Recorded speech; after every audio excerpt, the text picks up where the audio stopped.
ನಮಸ್ಕಾರ ಫ್ರೆಂಡ್ಸ್, ಹೇಗಿದ್ದೀರಾ ಎಲ್ಲರೂ? ಇವತ್ತು ಚಿಕನ್ ಚಾಪ್ಸ್ ಹೇಗೆ ಮಾಡೋದು ಅಂತ ನೋಡೋಣವಾ? ತುಂಬ ಚೆನ್ನಾಗಾಗತ್ತೆ, ಟೇಸ್ಟ್ ತುಂಬ ಚೆನ್ನಾಗಿದೆ. ಒಂದು ಸತಿ ಮನೇಲಿ ಟ್ರೈ ಮಾಡಿ. ಚಿಕನ್ ಚಾಪ್ಸ್ ಮಾಡಲಿಕ್ಕೆ 1 kg ಚಿಕನ್ನ ತೊಗೊಂಡಿದ್ದೀನಿ. ಅದಕ್ಕೆ ಉಪ್ಪು ಮತ್ತು ನಿಂಬೆ ರಸ ಹಾಕಿ ಕಲಸಿಡಿ. ನೋಡಿ, ನಿಂಬೆ ರಸ ಎಷ್ಟು ಬೇಕು ನೋಡಿ ಹಾಕ್ಕೊಂಡು ಕಲಸಿಡಿ. ಆದಮೇಲೆ ಪ್ಯಾನ್ಗೆ ಎಣ್ಣೆ ಹಾಕಿ 1 ಸ್ಪೂನ್ ಕುಚ್ಚಲಕ್ಕಿ ತೊಗೊಂಡಿದ್ದೀನಿ. ಗ್ರೇವಿ ಥಿಕ್ನೆಸ್ಗೆ ಅದು ಫ್ರೈ ಮಾಡಿ ತೆಗೆದಿಟ್ಟಿದ್ದೀನಿ. ಇದು ಗರಂ ಮಸಾಲೆ ಇಷ್ಟು ಬೇಕಾಗತ್ತೆ.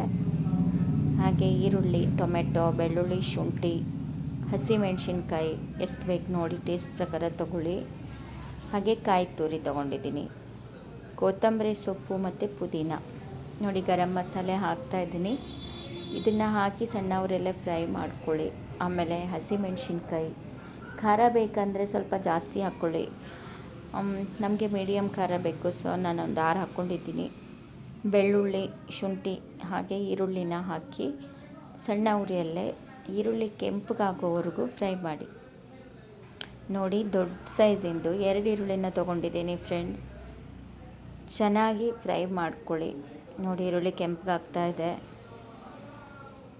ಈ ಥರ ಫ್ರೈ ಮಾಡ್ಕೊಳ್ಳಿ. ಒಂದು 5 ನಿಮಿಷ ಫ್ರೈ ಆದಮೇಲೆ, ಈರುಳ್ಳಿ ಈ ಥರ ಕೆಂಪಗಾದಮೇಲೆ ಟೊಮೆಟೊ ಹಾಕ್ಕೊಂಡಿದ್ದೀನಿ. 2 ಟೊಮೆಟೊ ತೊಗೊಂಡಿದ್ದೀನಿ ಫ್ರೆಂಡ್ಸ್. ಹಣ್ಣಾಗಿರೋ ಟೊಮೆಟೊ ತೊಗೊಳ್ಳೋದ್ರಿಂದ ಗ್ರೇವಿ ತುಂಬ ಚೆನ್ನಾಗಾಗುತ್ತೆ. ಮತ್ತೆ 1 ಟೊಮೆಟೊ ಹಾಕ್ಕೊಂಡೆ ನಾನು, ಸ್ವಲ್ಪ ಗ್ರೇವಿ ಜಾಸ್ತಿ ಬೇಕು ಅಂತ. ನೋಡಿ, ಟೊಮೆಟೊ ಫ್ರೈ ಆದಮೇಲೆ ಕೊತ್ತಂಬರಿ ಸೊಪ್ಪು ಮತ್ತು ಪುದೀನಾನ ಹಾಕ್ಕೊಂಡು ಅದನ್ನು ಕೂಡ ಎಣ್ಣೆಲಿ ಫ್ರೈ ಮಾಡ್ಕೊಳ್ಳಿ. ಫ್ರೈ ಮಾಡ್ಕೊಳ್ಳೋದೇ ಮೇನು ಇದಕ್ಕೆ. ನೋಡಿ, ಎಲ್ಲ ಚೆನ್ನಾಗಿ ಫ್ರೈ ಆಗಬೇಕು. ಅದಾದಮೇಲೆ ಕಾಯಿ ತುರಿನ ಒಂದು ಅರ್ಧ ಕಪ್ ತೊಗೊಂಡಿದ್ದೀನಿ. ಗ್ರೇವಿ ಜಾಸ್ತಿ ಬೇಕಂದರೆ ಜಾಸ್ತಿ ತೊಗೋಬೋದು. ಕೆಲವರು ಕಾಯಿ ತುರಿ ಹಾಕಲ್ಲ, ಆದರೆ ನಾನು ಹಾಕಿದ್ದೀನಿ, ಚೆನ್ನಾಗಾಗತ್ತೆ ಅಂತ. ಕೊಬ್ಬರಿನೂ ಹಾಕಿದ್ಮೇಲೆ ಫ್ರೈ ಆಗಬೇಕು. ಚೆನ್ನಾಗಿ ಫ್ರೈ ಮಾಡ್ಕೊಂಡ್ಮೇಲೆ ಅದನ್ನು ಆರ್ಲಿಕ್ಕೆ ಬಿಟ್ಬಿಡಿ.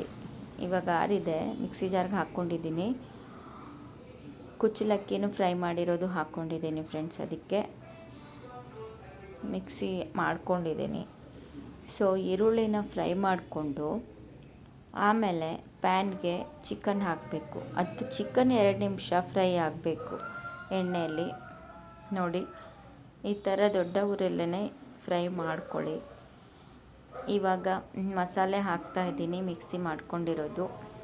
1.5 ಸ್ಪೂನ್ ಧನಿಯಾ ಪೌಡ್ರ್ ಹಾಕಿದ್ದೀನಿ. ಹಾಗೆ ಅರ್ಧ ಸ್ಪೂನ್ ಅರಿಶಿನ. ಉಪ್ಪಂತೂ ಮುಂಚೆನೇ ಹಾಕಿರ್ತೀವಿ, ಕಡಿಮೆ ಅನಿಸಿದರೆ ಮತ್ತೊಂದು ಸ್ವಲ್ಪ ಹಾಕ್ಕೊಳ್ಳಿ.